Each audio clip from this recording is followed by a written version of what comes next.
Mesdames et messieurs, bonjour. Ici Vincent Aurélana-Pepin. Cette semaine, à votre bulletin de nouvelles TVCL, nous plongeons dans toutes les actualités du territoire des Laurentides. Et nous commençons avec la ville de Mont-Laurier qui, depuis le 1er mai, invite ses citoyens à se déplacer en vélo en empruntant le réseau cyclable urbain. Pour l'occasion, la Ville désire rappeler aux automobilistes qu'il est interdit d'immobiliser son véhicule ou de le stationner en présence de bandes cyclables, incluant celles présentes sur la rue Alix et sur le chemin Adolphe Chapelot. La Ville remettra des avis de sensibilisation aux automobilistes immobilisés ou stationnés à l'intérieur des bandes cyclables jusqu'au 19 mai. À compter du 20 mai, des constats d'infraction seront émis aux automobilistes stationnés ou arrêtés à l'intérieur des zones réservées aux cyclistes. Il est également interdit d'utiliser ces espaces à des fins de débarcadère, à l'exception d'un conducteur d'un véhicule routier qui transporte une personne handicapée. Il est important que les bandes cyclables restent dégagées pour assurer la sécurité des utilisateurs et ainsi favoriser le partage de la route entre les cyclistes et les automobilistes. Inauguré l'an dernier, le réseau cyclable urbain de la ville de Mont-Laurier a été développé en partenariat avec Vélo-Québec afin de permettre l'accessibilité aux diverses infrastructures de la ville en bonifiant la route verte déjà existante. Ce réseau offre également la chance aux cyclistes et aux touristes présents au kilomètre 201 du parc linéaire du Petit Train du Nord d'accéder aux infrastructures du centre-ville. Des supports à vélo seront notamment accessibles à plusieurs endroits stratégiques de la ville afin d'inciter les citoyens à opter pour ce moyen de transport économique et éco-responsable. La Ville de Mont-Laurier désire informer les citoyens que les ventes de garages seront permises pendant la fin de semaine de la Fête des Patriotes du 17 au 20 mai prochain inclusivement. Malgré le fait qu'aucun permis ne soit requis pour la planification d'une vente de garage, pour des raisons de sécurité, les citoyens doivent effectuer les ventes de garage sur une propriété privée et non sur les trottoirs de la ville ou dans les rues. Aucun objet ne doit être déposé sur le trottoir ou la voie publique. Il est permis d'installer une seule affiche d'au plus 0,5 mètres carrés sur le terrain où a lieu la vente et pour la durée de la vente seulement. En cas de pluie, le samedi ou le dimanche, la vente pourra avoir lieu le samedi ou le dimanche suivant. La Ville de Mont-Laurier a annoncé le retour de sa grande distribution d'arbres le jeudi 16 mai dans le stationnement situé à l'arrière de l'Hôtel de Ville. De 8h30 à 17h, les arbres seront remis gratuitement afin de poser un geste significatif pour l'environnement et de favoriser la plantation. Cette année, plusieurs nouveautés vous attendent. La Ville aura entre autres la présence de quelques agriculteurs de la région, la ferme M. Desrosiers, les jardins bio du Solstice, le verger Victoria ainsi que les Enfants de la Terre. Vous aurez donc l'occasion de bénéficier de leur présence pour l'achat de plants, des produits locaux et d'autres surprises. Le service de traitement des eaux sera également présent afin de sensibiliser la population à l'usage de l'eau potable en prévision de la saison chaude. Par ailleurs, le service de l'aménagement du territoire et le service de l'horticulture seront sur place afin de vous prodiguer de précieux conseils, notamment sur l'emplacement de plantations idéales ainsi que les bonnes conditions selon l'essence d'arbres sélectionnée. Lors de la distribution, plusieurs essences seront disponibles. Toutefois, les quantités seront limitées et un arbre par personne sera remis. Rappelons que la tenue de cet événement est possible grâce à la collaboration du ministère des Forêts, de la Faune et des Parcs du Québec, de celle de Table Forêt Laurentide, qui ont offert les plants gratuitement. La Ville rappelle également aux citoyens certaines actions concrètes que vous pouvez appliquer au quotidien. Tous les détails sur ces gestes à poser sont disponibles sur le site web de la Ville. En attendant la construction de la nouvelle bibliothèque de Mont-Laurier, la Ville désire informer les citoyens de la réouverture des 3 succursales depuis le 6 mai dernier. Pendant la réalisation des travaux, la bibliothèque des Ruisseaux sera la succursale centrale pour les utilisateurs. Les usagers pourront profiter de l'horaire bonifié pour accéder à la majorité des collections et aux mêmes services connus tels que des prêts et retours de documents, l'aide au lecteur, des postes Internet, des tables de travail, de l'animation et des activités. La Ville invite les citoyens à redécouvrir cette belle succursale réaménagée et située tout près de la plage du lac des Sources. Une bibliothèque satellite sera notamment disponible au centre-ville de Mont-Laurier, au 532 rue de la Madone, pour faciliter l'accès aux transactions de prêts, à la récupération des réservations mises de côté et au retour des documents. Quelques services seront disponibles sur place, dont l'accès à une partie des collections et à des postes Internet. Après un grand ménage de collections, la succursale de Val-Limoges offrira également une belle variété de livres et de nouveautés aux usagers. Les citoyens qui ont emprunté des documents avant la fermeture de la bibliothèque auront jusqu'au 1er juin pour retourner les documents, et ce, sans pénalité. La ville de Mont-Laurier est heureuse de convier les nouveaux résidents à une activité de café-causerie le samedi 8 juin de 9h à 11h à l'Hôtel de Ville. En présence des membres du conseil municipal, les participants auront ainsi la chance de découvrir les nombreux services.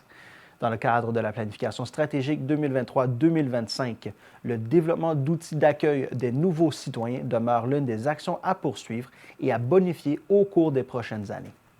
À la suite de la publication du guide du nouveau citoyen l'année dernière, le conseil municipal propose désormais un café-causerie afin de rencontrer les résidents et de mieux les informer quant aux services offerts sur le territoire. Le guide du nouveau citoyen est disponible à la Bibliothèque de Mont-Laurier et en version numérique au ville-montlaurier.qc.ca. La ville de Mont-Laurier a le plaisir de vous convier à une pièce de théâtre gratuite le 7 juin prochain dès 19h à l'espace Théâtre Munispec Mont-Laurier. Il s'agit de la pièce de théâtre Droit au but du théâtre Parmi nous qui est destinée à sensibiliser les adolescents et les adultes aux violences subtiles. Ce projet est rendu possible grâce à l'entente de développement culturel de la ville de Mont-Laurier et du ministère de la Culture et des Communications du Québec. La pièce sera suivie d'une discussion avec les artistes afin d'approfondir le sujet.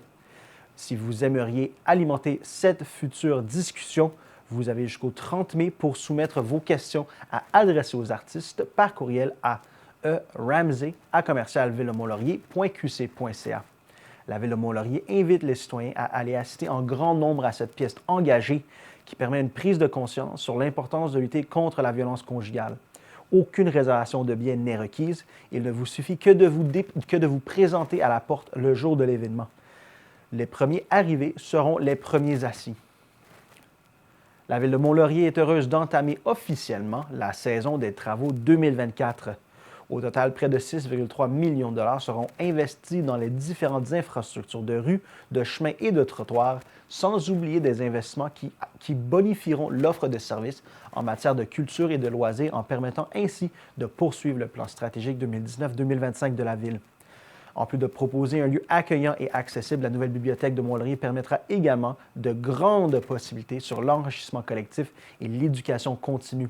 La nouvelle bibliothèque offrira une expérience et des services totalement repensés à ses usagers et ses visiteurs. Ce projet de 13,2 millions de dollars est possible par l'entremise de diverses subventions, notamment via le programme d'aide au développement des infrastructures culturelles du gouvernement du Québec et du Canada et le programme Innovation en construction bois du gouvernement du Québec, un surplus affecté ainsi qu'un emprunt de la Ville. La construction de la nouvelle rue Dr.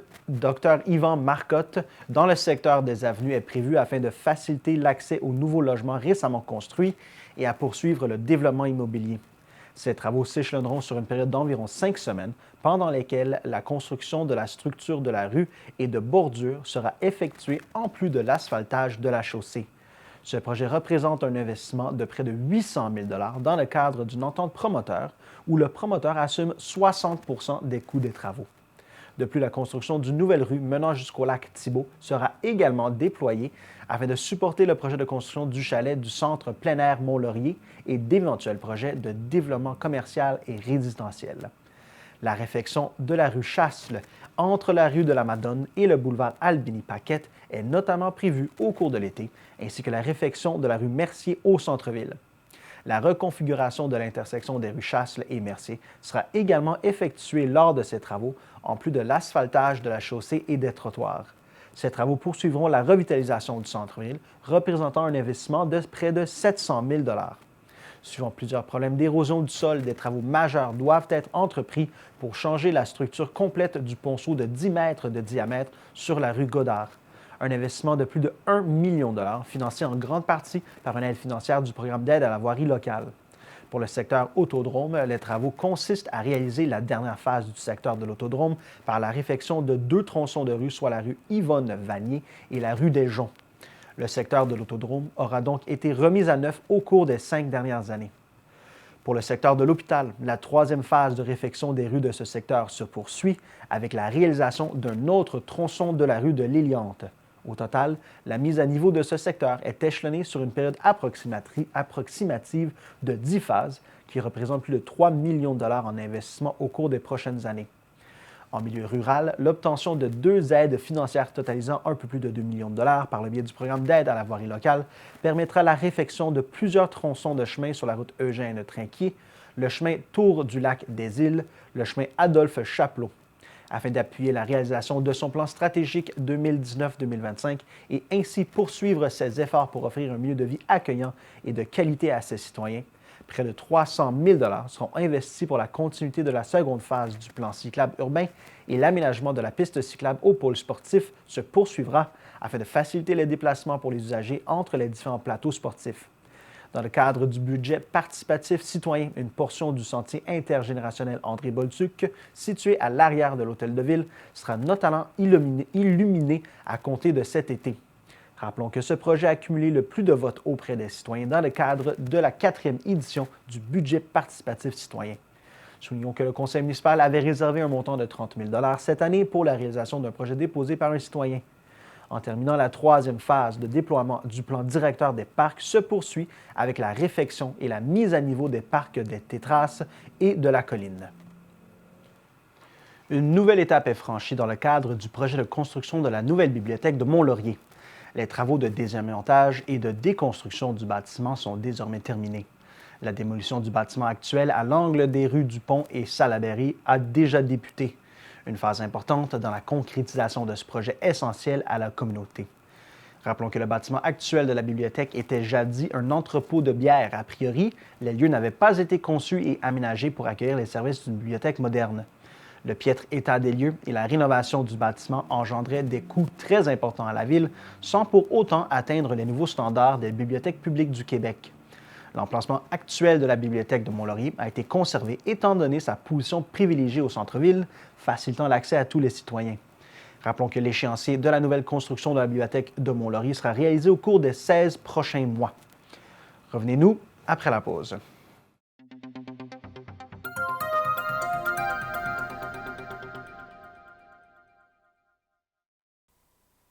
À Saint-Hippolyte, les travaux de réaménagement et de sécurisation de la descente de bateaux municipales doivent être terminés au plus tard le 30 septembre prochain, incluant les travaux de compensation et de revégétalisation requis par le ministère de l'Environnement, de la lutte contre les changements climatiques, de la faune et des parcs. Par conséquent, le conseil municipal a résolu d'autoriser la reprise des travaux interrompus à l'été 2023 et ce, à compter du 1er août prochain. Aussi à Saint-Hippolyte, considérant que la propriété du 614 chemin de Kilkenny empiète pratiquement sur la chaussée, la municipalité est d'avis qu'elle doit être démolie puisqu'elle est susceptible de nuire à la sécurité des automobilistes. Une entente est intervenue entre la municipalité et la propriétaire pour une vente de gré à gré au montant de 65 000 $. Selon le plan de conservation des milieux naturels de Saint-Hippolyte, 50 % du territoire comporte des milieux naturels à fort intérêt écologique. Les études de l'organisme Éco-Corridor Laurentien démontrent que Saint-Hippolyte constitue un territoire primordial pour assurer les déplacements de la faune à l'échelle régionale en raison de la présence d'un important noyau écologique au centre de son territoire et des corridors écologiques qui s'y rattachent.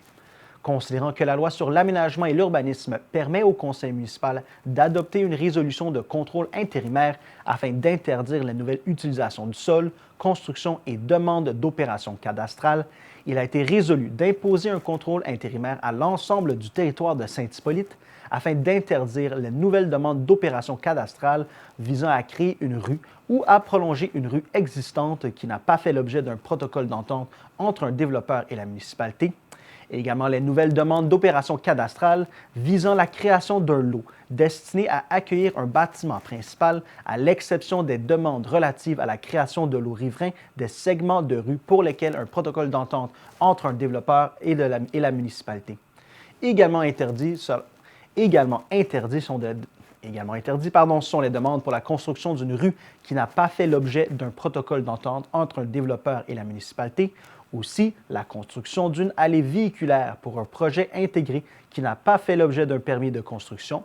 et également les nouvelles utilisations du sol, les nouvelles constructions et les nouvelles demandes d'opérations cadastrales relatives à un nouveau projet intégré ou à l'agrandissement d'un projet intégré existant. Également interdit est la construction d'un bâtiment principal, sauf s'il s'agit d'une construction en bordure d'une rue existante ou d'une rue à être construite en vertu d'un protocole d'entente entre un développeur et la municipalité. Sont aussi interdits les coupes de nettoiement, les coupes de jardinage et les activités civicoles. Également interdit est l'abattage d'arbres dans le cadre de la mise en culture du sol sur un lot situé à l'extérieur de la zone agricole décrétée en vertu de la loi sur la protection du territoire et des activités agricoles. Les personnes bénévoles sont importantes pour vous. Vous en connaissez une dont les actions dans le domaine du loisir ou du sport méritent d'être saluées. N'attendez pas, faites connaître ces bénévoles d'exception à Loisirs Laurentides. Soumettez sa candidature via le site web du gouvernement du Québec avant le 19 mai pour le prix du bénévolat en loisirs et en sport $ Morin, la plus importante distinction décernée par le gouvernement du Québec à des bénévoles en loisirs et en sport. Visitez la page web du prix du bénévolat en loisirs et en sport $ Morin pour accéder au guide et au formulaire de mise en candidature. Lors d'une cérémonie officielle qui aura lieu le vendredi 25 octobre prochain, plusieurs prix régionaux et nationaux seront décernés à des personnes bénévoles ainsi qu'à un organisme et une municipalité qui les soutiennent dans leurs actions. Le prix du bénévolat en loisirs et en sport $ Morin est sous la responsabilité de la Direction du sport, du loisir et de l'activité physique du ministère de l'Éducation du Québec, en partenariat avec le réseau des unités régionales de loisirs et de sport du Québec, les URLS, le Conseil québécois du loisir, la Corporation Sport Québec et l'Association québécoise du loisir municipal. Le traditionnel week-end de vente débarras sera de retour les 18, 19 et 20 mai prochains sur le territoire de Mont-Tremblant. Bien qu'aucun permis ne soit requis durant cette fin de semaine, les citoyens qui souhaitent afficher leur vente débarras sur la carte interactive de la Ville sont invités à remplir le formulaire d'inscription au plus tard le 15 mai à midi à ville-de-Mont-Tremblant.qc.ca/vente-débarras. La carte interactive sera rendue disponible sur cette même page web à compter du lendemain. À noter qu'aucune carte imprimée ne sera distribuée. Pour des raisons de sécurité, les citoyens doivent effectuer leur vente débarras sur leur propriété et non sur la rue ou le trottoir. Une seule enseigne d'au plus un demi-mètre carré est autorisée. Celle-ci doit être installée sur la propriété où a lieu la vente débarras et ce au maximum 4 jours avant le début de la vente. Elle doit être retirée immédiatement après la vente. Pour toute question sur le sujet, vous pouvez communiquer avec le service de l'urbanisme à urbanisme@ville-de-Mont-Tremblant.qc.ca ou au 311 ou encore au 819-425-8614. La Ville de Mont-Tremblant entame une étape importante dans la concrétisation du futur pôle santé à Mont-Tremblant, situé à la jonction de la route 117 et de la rue Léonard. Dans le cadre de ce projet, des travaux d'infrastructure sont nécessaires, notamment le prolongement des réseaux d'égouts sanitaires et d'aqueducs sous la rue Léonard, ainsi que l'aménagement de trottoirs et de pistes cyclables jusqu'au site du pôle santé. Le coût total des travaux est estimé à 3,6 millions de $, couvrant également la préparation des plans et devis. Pour financer cette initiative, le Conseil municipal a déposé un projet de règlement autorisant un emprunt de 2,6 millions de $ sur une période de 20 ans. Cette somme équivaut à une dépense annuelle de 15,37 $ pour un immeuble d'une valeur moyenne. Étant donné que le règlement a pour objectif des travaux d'aqueduc et d'égouts et que la dépense concerne l'ensemble du territoire, aucune procédure de registre n'est requise, conformément à l'article 556 de la Loi sur les cités et villes. Le règlement a été adopté à la séance ordinaire du 8 avril et soumis au ministère des Affaires municipales et de l'Habitation pour approbation finale. La Ville de Mont-Tremblant a octroyé un contrat à la firme GDG Environnement pour effectuer le contrôle des insectes piqueurs. Par conséquent, il est probable que vous remarquiez des véhicules identifiés au nom de l'entreprise circulant sur le territoire pendant le mois de mai. Afin de prévenir et d'améliorer la qualité du service, voici donc quelques recommandations afin d'empêcher la prolifération de moustiques en milieu résidentiel. Préparez votre piscine tôt. Une piscine non démarrée peut générer des moustiques dès le mois de mai. Assurez-vous que vos drains soient en bonne condition et que l'évacuation de l'eau se fasse bien. Ne laissez pas de pneus ou d'objets creux contenant de l'eau à l'extérieur ou à proximité des habitations. Retournez votre bateau à l'envers et videz les brouettes et les seaux gorgés d'eau, car ceux-ci constituent des milieux producteurs de moustiques. La ville de Mont-Tremblant souhaite connaître les habitudes de fréquentation de sa population et son degré de satisfaction à l'égard des sentiers et des installations offerts par le réseau de sentiers Mont-Tremblant. Pour ce faire, elle met en ligne un questionnaire lui permettant de recueillir ces informations du 6 au 21 mai. D'une durée de 8 à 10 minutes, le sondage peut être complété sur le site Internet de la ville à villedemonttremblant.qc.ca/sondage-sentier au pluriel. Les données collectées seront traitées et analysées par la firme BC2 Groupe Conseil, mandatée pour la réalisation de l'étude visant à élaborer le plan directeur des sentiers. Celui-ci servira à définir les objectifs et orientations sur le mode de gouvernance, s'assurer de la protection à perpétuité des territoires concernés et d'établir une structure organisationnelle axée sur le développement durable. Pour tout renseignement, vous pouvez écrire à sentier@villedemonttremblant.qc.ca ou téléphoner au 819-425-8614. À nouveau cette année, la Ville de Mont-Tremblant organise une distribution gratuite de compost et d'arbres qui aura lieu le 18 mai prochain sur 2 sites distincts, soit au garage municipal et dans le stationnement de l'Hôtel de Ville. En raison de la grande popularité de cet événement, la Ville vous recommande d'arriver tôt et de bien vérifier l'horaire et les lieux de distribution. L'horaire de distribution est le samedi 18 mai de 8h30 à midi pour les adresses paires et de 13h à 16h30 pour les adresses impaires. Pour la distribution de compost, elle se fera au garage municipal, situé au 60 chemin de Brébeuf. Pour les petites quantités, les citoyens devront apporter leur propre pelle et leur contenant et effectuer le chargement de compost de manière autonome. Un remplissage par pelle mécanique sera offert pour les remorques seulement. Une preuve de résidence est requise. Les quantités sont limitées par résidence. On parle d'un maximum de 1 remorque standard de 4 pieds par 8 pieds par 2 pieds. Pour la distribution d'arbres, elle se fera dans le stationnement de l'Hôtel de Ville situé au 1145 rue de Saint-Jovite. Le maximum sera d'un arbre par citoyen jusqu'à épuisement des stocks. Une preuve de résidence est également requise. Pour en savoir plus, vous pouvez contacter le service de l'environnement et du développement durable à environnement@villedemonttremblant.qc.ca.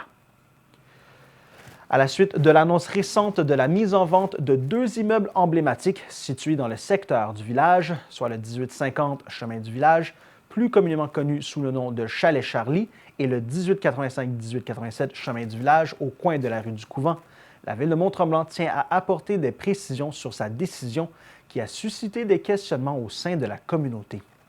La vente de 2 immeubles n'exclut pas la volonté municipale de revitaliser le secteur village. La décision de se départir des 2 immeubles est le résultat d'une réflexion approfondie sur l'avenir du pôle villageois en matière de développement. Il est apparu, à la suite des consultations publiques sur le plan d'aménagement du village, que la vision initiale ne correspondait pas aux attentes actuelles. Aucune expansion commerciale ou résidentielle n'est envisagée dans ce secteur. Durant cette période de réflexion, la Ville a investi d'importantes ressources, tant financières qu'humaines, dans la gestion d'immeubles. Par conséquent, bien que la Ville ait le potentiel de gérer ces immeubles, cette responsabilité ne relève pas de sa mission. Elle préfère les vendre à leur juste valeur marchande sur le marché libre. Toutefois, elle aura la possibilité d'examiner les intentions des acheteurs potentiels afin d'assurer une synergie entre les entreprises du secteur village. La Ville poursuit le travail de revitalisation du secteur village en arrière-plan par le biais d'une révision réglementaire qui permettra d'actualiser les usages permis pour garantir un développement harmonieux et durable. D'ailleurs, il est important de souligner que l'usage résidentiel n'y sera autorisé que s'il se fait en mixité avec un usage commercial. De plus, des conditions seront prévues aux actes de vente afin d'exiger l'entretien et la restauration des bâtiments et non leur démolition. Parallèlement à cette démarche, la Ville a récemment accordé une aide financière à la Chambre de commerce du Grand Mont-Tremblant pour lui permettre d'octroyer un mandat à l'organisme Rue Principale dont le but est de renforcer l'attractivité du centre-ville et du pôle villageois et de produire d'ici la fin de 2025 une stratégie de développement commercial qui assurera la mixité commerciale. La vente des 2 immeubles sera remise entre les mains d'une agence de courtage immobilier sélectionnée par une pige parmi les candidatures ayant répondu à l'appel. La Ville de Mont-Tremblant annonce la signature d'une entente avec le Centre d'action bénévole Laurentide pour soutenir son service de transport dédié aux aînés de Mont-Tremblant. Le Centre d'action bénévole Laurentide offre un service d'accompagnement transport bénévole pour les citoyens et citoyennes âgés de 65 ans et plus, malades ou en perte d'autonomie, qui doivent se déplacer à leurs rendez-vous médicaux dans la région ou hors région. Ce service facilite la mobilité des personnes âgées ayant des limitations ou qui éprouvent des difficultés financières. L'entente, qui est entrée en vigueur le 1er mai, s'accompagne d'une enveloppe de 20 000 qui servira à dédommager les bénévoles en leur remboursant les frais de kilométrage et autres dépenses associées au service d'accompagnement transport. Le maire Luc Birisbois mentionne que cette entente est le fruit d'un engagement commun de la Ville et du Centre d'action bénévole Laurentide envers le bien-être et la santé de la population plus âgée. Il ajoute que ce service d'accompagnement et de transport pour motif médical est un incontournable dans la région. Pour connaître les modalités et autres détails sur le service d'accompagnement et de transport, contactez le Centre d'action bénévole Laurentide au 819-425-8433. Revenez-nous après la pause.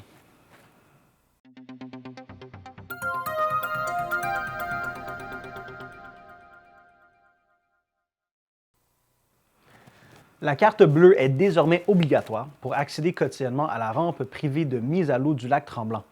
Cette mesure a été instaurée pour simplifier le processus de validation et appuyer la gestion menée par l'organisme Préservation Lac Tremblant Nord, aussi appelé PLTN. Propriétaire du site et responsable de cette rampe de mise à l'eau, le tout conformément à l'entente entre l'organisme et la Ville. Toute personne physique ou morale peut obtenir la carte conditionnement à ce qu'elle soit domiciliée, propriétaire ou copropriétaire à 50 % ou plus d'un immeuble à Mont-Tremblant. Les personnes physiques doivent se présenter à la réception de l'Hôtel de Ville, situé au 1145 rue de Saint-Jovite, durant les heures d'ouverture. Des preuves d'identité et de résidence sont exigées. Les personnes morales doivent remplir un formulaire en ligne disponible à ville-de-monttremblant.qc.ca/carte-bleue. Des pièces justificatives sont également exigées. Cette carte est gratuite, non transférable, non renouvelable et valide pour 1 an. Une nouvelle demande devra être effectuée à chaque année. En cas de perte, des frais de remplacement de 8,70 $ plus taxes seront exigés. La rampe de mise à l'eau est accessible du 15 mai au 10 septembre. Le lavage d'embarcation est obligatoire et doit se faire sur place, moyennant la somme de 30 $, taxes incluses. Les modalités et la liste des documents requis sont disponibles sur le site Internet de la Ville de Mont-Tremblant.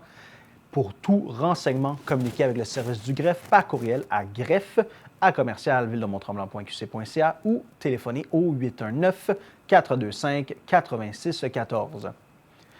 À Mont-Tremblant, des travaux de réfection sont prévus cette année sur le tronçon de 15 km du parc régional Le Petit Train du Nord, entre le lac Mercier et la gare de la Belle. Cette piste multifonctionnelle est une infrastructure qui favorise le transport actif et permet aux gens de la région et d'ailleurs de découvrir ou redécouvrir la beauté des Laurentides. Le conseil municipal a autorisé une contribution de 22 000 $ à la MRC des Laurentides pour le projet de réfection.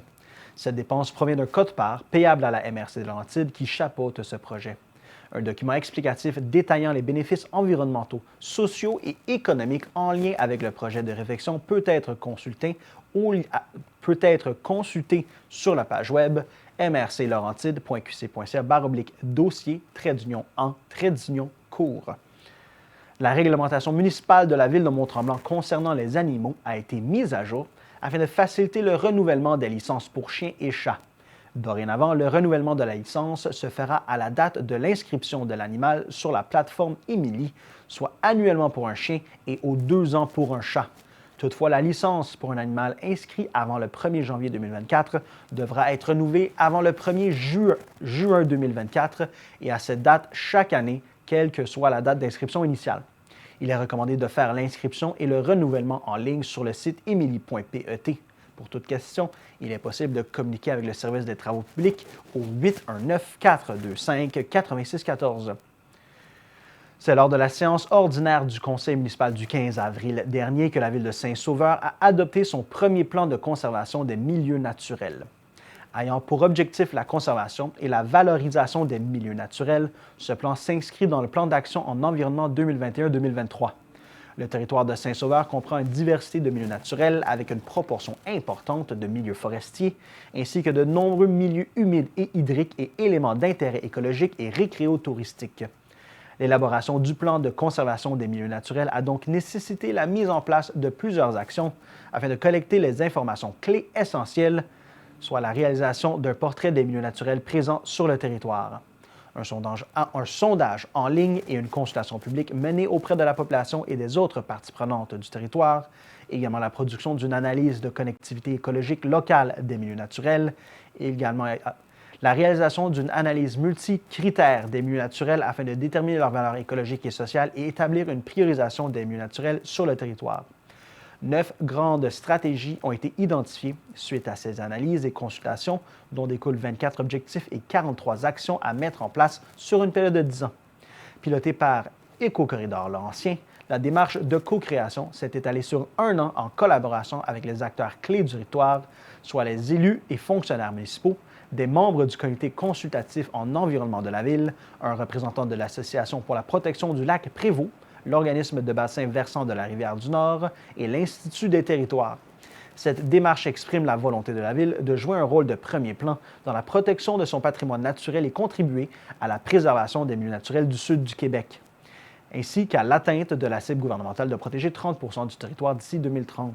Le maire Jacques Garnier-Py mentionne que dans un contexte de double crise mondiale, soit des changements climatiques et du déclin de la biodiversité, la Ville souhaite faire sa part avec l'adoption et la mise en œuvre de ce plan audacieux et innovateur.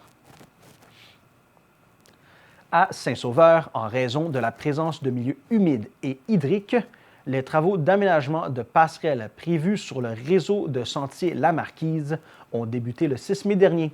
Par conséquent, tous les sentiers de ce réseau demeureront fermés pour la durée des travaux qui devraient se terminer au début du mois de juillet prochain. Les travaux consistent en l'aménagement de 6 passerelles sur pilotis d'une longueur totale de 150 mètres. Les randonneurs bénéficieront ainsi d'un accès 4 saisons au sentier, tout en limitant les perturbations des zones humides. Lorsqu'elle sera connue, la date de réouverture des sentiers sera communiquée par la Ville.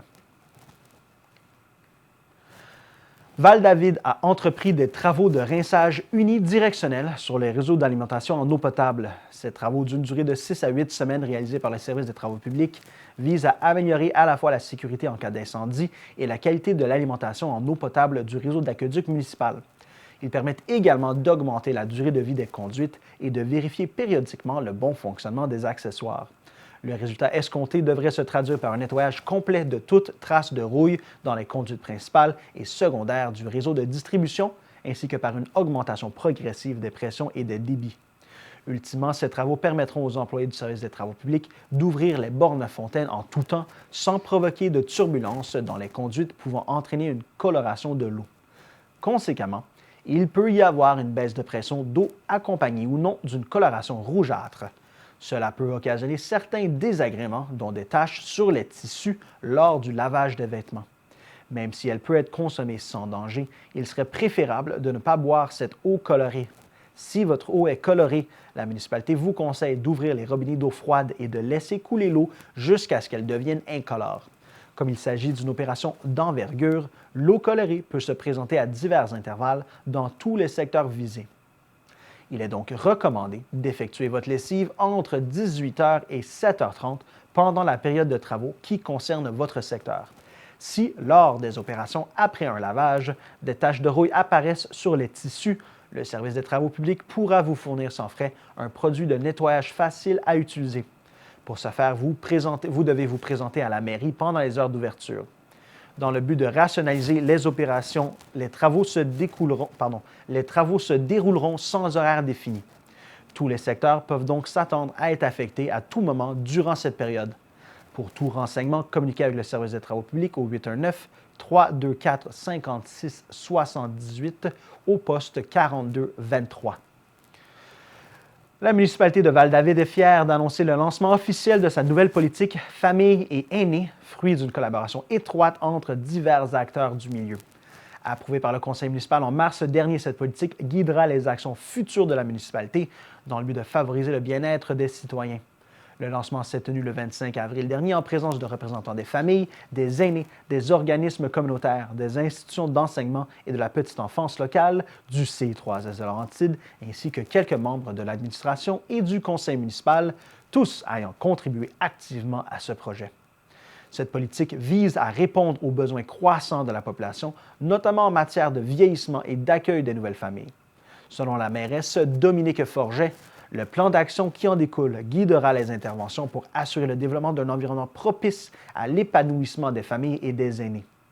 Le plan d'action s'articule autour de grandes orientations visant à optimiser l'accès et l'utilisation des ressources, des services et des infrastructures destinés aux familles et aînés, contrer l'isolement des personnes seules et démunies, promouvoir le vieillissement actif et les saines habitudes de vie, valoriser l'échange intergénérationnel et assurer une offre d'habitation qui permet aux familles et aux aînés de grandir et de vieillir à Val-David. Il est important de souligner que ce processus et ses réflexions ont été guidés par les données d'un sondage en ligne et de tables de concertation impliquant le public visé par cette politique. La municipalité exprime sa gratitude envers tous les intervenants ayant contribué à l'élaboration de cette politique et de son plan d'action. Afin d'assurer un suivi efficace de la mise en œuvre du plan d'action, un comité de suivi a été constitué. La municipalité tient également à remercier le ministère de la Santé et des Services sociaux pour son soutien financier ayant rendu possible la réalisation de cette initiative cruciale pour la communauté. La politique Famille et aînés de Val-David est accessible en ligne sur le site de la municipalité à valdavid.com sous l'onglet Publications /politique. La municipalité de Val-David est présentement à la recherche de citoyens intéressés à siéger une fois par mois au sein de son comité consultatif d'urbanisme. Le comité consultatif d'urbanisme donne des avis au conseil municipal sur les demandes qui lui sont soumises en matière d'urbanisme et d'aménagement du territoire. Par exemple, le comité doit évaluer certaines demandes de construction et recommander ou non l'octroi du permis. Le comité siège une fois par mois, le troisième lundi du mois, en soirée. Toute personne intéressée à se joindre au comité est invitée à signifier son intérêt par courriel à l'adresse info@commercialvaldavid.com jusqu'au 17 mai. La municipalité de Val-David lance un appel à ses artistes et artisans dont l'atelier professionnel est situé sur son territoire pour participer à la 4e édition de la Virée des créateurs, un circuit qui permet aux visiteurs d'aller à leur rencontre, de découvrir leurs pratiques et leurs lieux de création. Ce circuit des métiers d'art sera accessible aux visiteurs les 2, 3, 4 et 9, 10, 11 août 2024. Il permettra aux artistes et aux artisans professionnels locaux d'accueillir le public à même leur atelier afin de partager leurs pratiques, de présenter leur travail et de vendre leurs créations uniques tout en offrant aux amateurs d'art une expérience authentique et originale. La date limite de dépôt des dossiers est le lundi 27 mai. La visite des ateliers par le comité de sélection sur rendez-vous sera dans la semaine du 27 mai. La sélection finale des dossiers sera dans la semaine du 3 juin. La date limite pour acquitter les frais d'adhésion sera le 14 juin. La rencontre de démarrage avec les artistes et les artisans sélectionnés sera dans la semaine du 17 juin. Et la virée des créateurs sera les 2, 3, 4, 9, 10 et 11 août 2024 de 11h à 17h. Revenez-nous après la pause.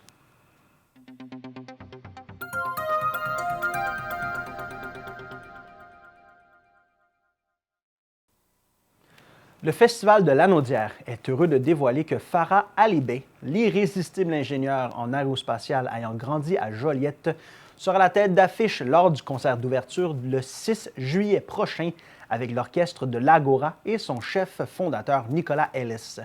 Dans un concert au format inédit, Farah emmènera le public dans une expédition à travers notre système solaire avec les planètes de Gustav Holst en toile de fond. En plus de cette œuvre ayant servi d'inspiration à John Williams pour la musique de la Guerre des Étoiles, le programme sera complété par Orion du compositeur québécois Claude Vivier. Farah expliquera au public l'anodoi, les caractéristiques de chacune des planètes, en plus de parler de son expérience comme jeune ingénieur aérospatial ayant fait son chemin jusqu'au Jet Propulsion Laboratory de la NASA. Des images de la NASA ainsi que des photographies des archives personnelles de Farah Ali Bey seront diffusées sur les écrans géants de l'amphithéâtre Fernand Lindsay. Le Festival de l'Anaudière est également heureux d'annoncer l'ajout d'activités gratuites à sa programmation estivale annoncée en mars dernier. En plus des soirées cinéma en plein air, du concert Opéra Bonbon, l'aventure gourmande d'Hansel et Gretel le 18 juillet au boisé du Carrefour culturel de Notre-Dame-des-Prairies et d'un hommage au Festival Mémoire et Racines le 24 juillet à la place Bourget. À cela s'ajoutent des séances de yoga musical avec Ui Newman et Yuki Isami les 6 et 13 juillet à 8 h sur la plage Saint-Jean-Bosco à Saint-Jean-le-Borromée.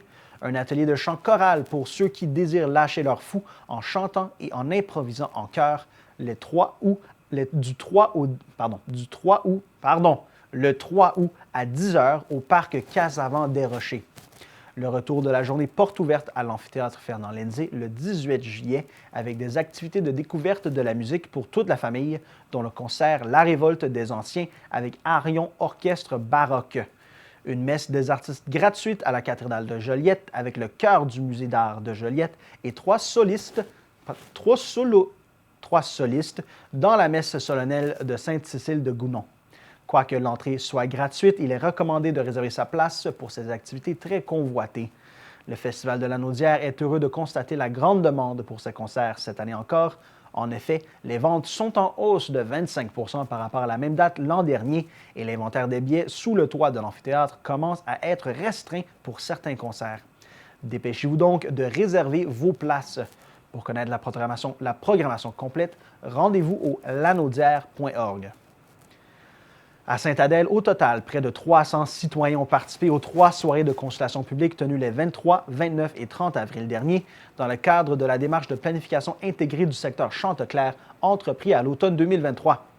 Cette démarche vise à élaborer une vision d'avenir pour le secteur Chanteclair et à mieux définir les paramètres de son développement. L'objectif de ces soirées était d'informer les citoyens sur la démarche de planification, de discuter avec les personnes participantes des besoins, attentes et préoccupations face au développement du secteur. Ainsi, les soirées débutaient par une présentation de l'animateur qui faisait une mise en contexte et un diagnostic de la situation en plus d'aborder les enjeux. La présentation, que vous pouvez consulter sur le site web de la Ville, était suivie d'une période d'échange entre les participants qui était attablée par groupe de 9 personnes plus un animateur. Les informations recueillies lors de ces soirées serviront à alimenter une autre série de soirées de consultation qui auront lieu en juin 2024 et qui aborderont la vision et les principes clés de développement et d'aménagement. Les dates pour les soirées de consultation de juin seront communiquées prochainement sur le site web de la Ville de Sainte-Adèle ainsi que dans tous ses outils de communication. Pour en savoir plus sur la démarche, consultez le cahier du participant disponible sur le site web de la Ville.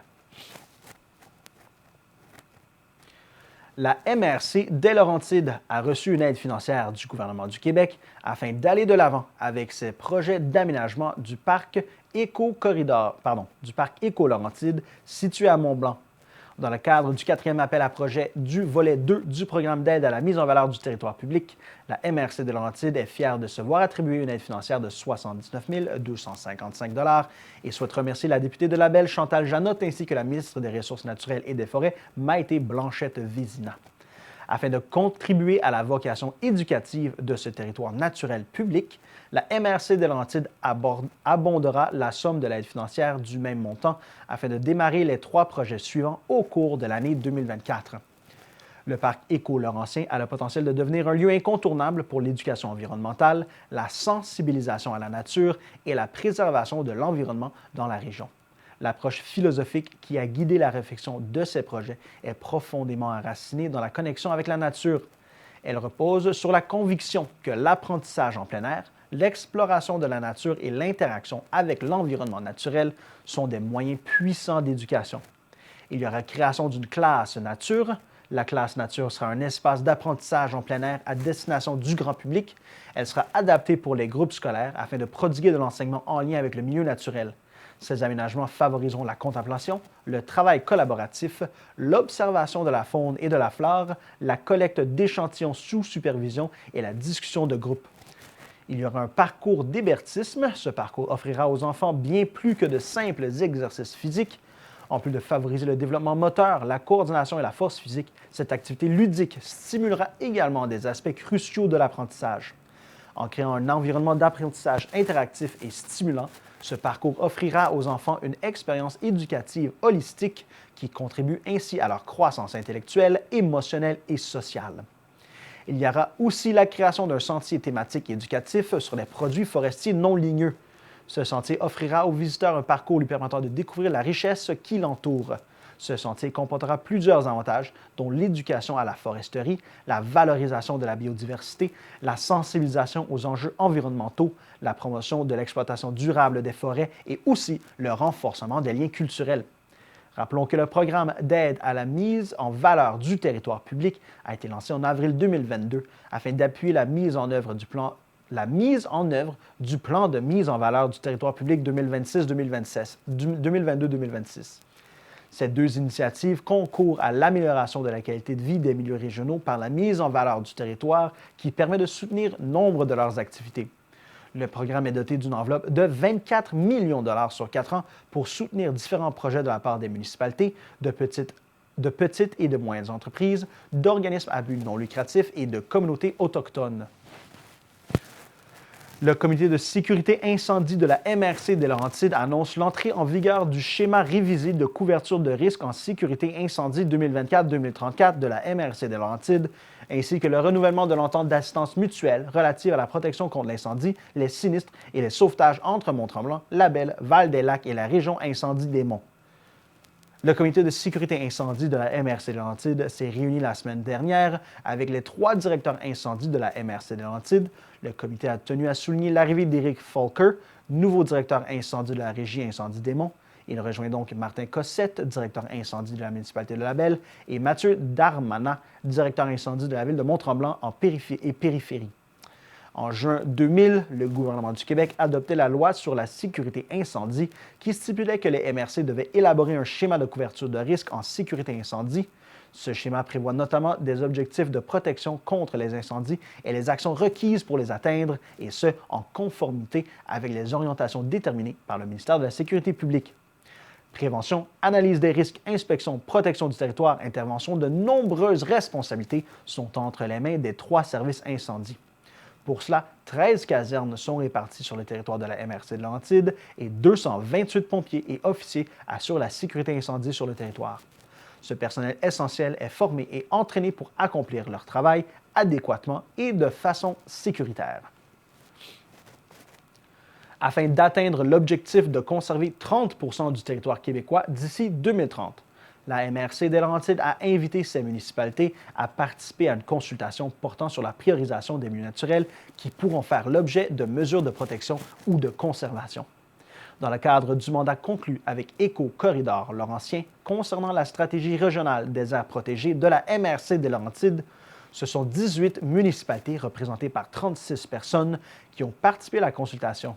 Cet exercice a permis d'intégrer la connaissance fine des représentants municipaux en ce qui a trait aux milieux naturels à prioriser sur le territoire. Ceux-ci ont également pu discuter de la vision, des cibles et des stratégies à intégrer au plan nature de la MRC. Cette initiative découle de l'accord Coming Montréal signé lors de la COP 15 en décembre 2022 et annoncé dans le cadre du plan nature du gouvernement du Québec. La MRC de Laurentides collabore avec Éco-Corridor Laurentien et les municipalités afin de se rapprocher de l'objectif de conserver au moins 30 % du territoire de la MRC d'ici 2030. Actuellement, 18 % du territoire de la MRC est protégé, principalement le parc régional du Mont-Tremblant. La création d'aires protégées sur le territoire permettra de faire face à la fois à la crise des changements climatiques et à celle de la perte de la biodiversité. Les participants à cet événement étaient très enthousiastes et participatifs car il s'agit d'un sujet qui interpelle autant l'individu que les municipalités. La MRC d'Antoine Labelle a lancé la période d'inscription au programme Réno Région 2024-2025 visant à aider les propriétaires à revenus modestes à corriger des défectuosités majeures à leur résidence. Partenaire de la Société d'habitation du Québec, la MRC administre sur son territoire les programmes d'amélioration de l'habitat, dont le programme Réno Région. Celui-ci a pour objectif d'aider financièrement les propriétaires occupants à revenus modestes à effectuer des travaux visant à corriger des défectuosités majeures sur leur résidence. Pour soumettre une demande à la programmation Réno Région 2024-2025, les personnes intéressées doivent compléter le formulaire d'inscription et le déposer à la MRC, accompagné de leur compte de taxes municipales de 2023.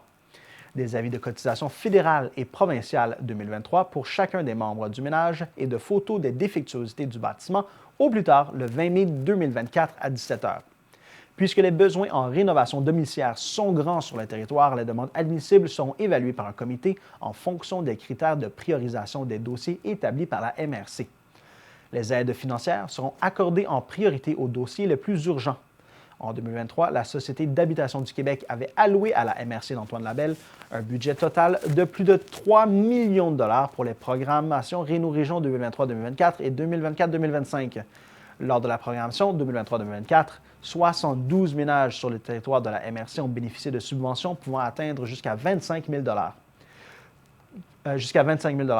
pour réaliser des travaux admissibles. La MRC estime qu'entre 60 et 70 ménages pourront recevoir une aide financière pendant la présente programmation. Le formulaire d'inscription téléchargeable, les critères de priorisation et les détails du programme sont disponibles sur le site Web de la MRC d'Antoine Labelle. Le service de gestion intégrée des ressources naturelles de la MRC d'Antoine Labelle lance un appel de projet dans le cadre du programme d'aménagement durable des forêts 2024-2025, volet intervention ciblée. Cet appel de projet se déroule jusqu'au 17 mai et vise l'aménagement forestier dans la région des Laurentides. L'entente de délégation concernant la gestion du programme d'aménagement durable des forêts du ministère des Ressources naturelles et des Forêts pour la grande région des Laurentides est en voie de renouvellement. Celle-ci concerne les MRC touchés par l'aménagement forestier en territoire public laurentien, soit les MRC d'Antoine Labelle, des Laurentides, des Pays d'en Haut et d'Argenteuil. De ce fait, la MRC Antoine Labelle, désignée responsable de répondre au mandat de l'entente, lance cet appel de projet afin d'identifier une banque de projets régionaux admissibles au programme. Le programme d'aménagement durable des forêts, volet intervention ciblée, a, entre autres, pour objectif la réalisation de projets d'aménagement forestier sur le territoire des Laurentides. Dans le cadre de l'appel de projet pour l'année 2024-2025, les dossiers admissibles sont les projets permettant de documenter les différents enjeux liés aux préoccupations afin d'appuyer les décisions et les orientations reliées à la planification forestière, les projets de réalisation de travaux d'aménagement forestier sur les terres publiques intramunicipales, les projets de maintien et d'amélioration du réseau de chemins multi-usages pour les divers utilisateurs des terres, les projets d'accompagnement des initiatives et de soutien à l'organisation d'activités visant à favoriser l'aménagement forestier et la mise en valeur de la ressource forestière.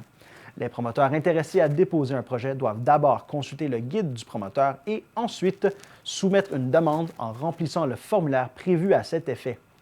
Les demandes complètes doivent être soumises avant le 17 mai à midi et doivent être transmises par courrier électronique à a.guérin@mrc-antoine-labelle.qc.ca. Le guide du promoteur et le formulaire de demande sont disponibles sur le site web de la MRC. L'octroi des aides financières aux projets admissibles sera possible conditionnellement à l'approbation du plan d'action par le secrétariat du Conseil du Trésor, la signature de l'entente de délégation entre le ministère et les MRC de la région des Laurentides et l'octroi de l'enveloppe budgétaire par le gouvernement du Québec, la recommandation des projets par les comités de priorisation, l'adoption des projets par le Conseil de la MRC d'Antoine Labelle.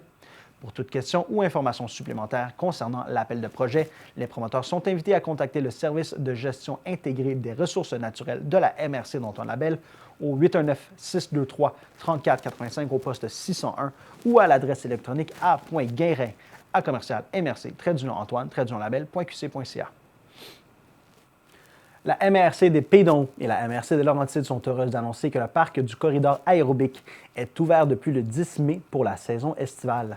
Les deux MRC tiennent toutefois à préciser à la clientèle qui fréquente ce parc linéaire que le ministère des Transports et de la Mobilité durable a fermé le pont Newaygo, situé au kilomètre 10,8, enjambant le lac Saint-François-Xavier à Wentworth Nord, et ce pour une durée indéterminée.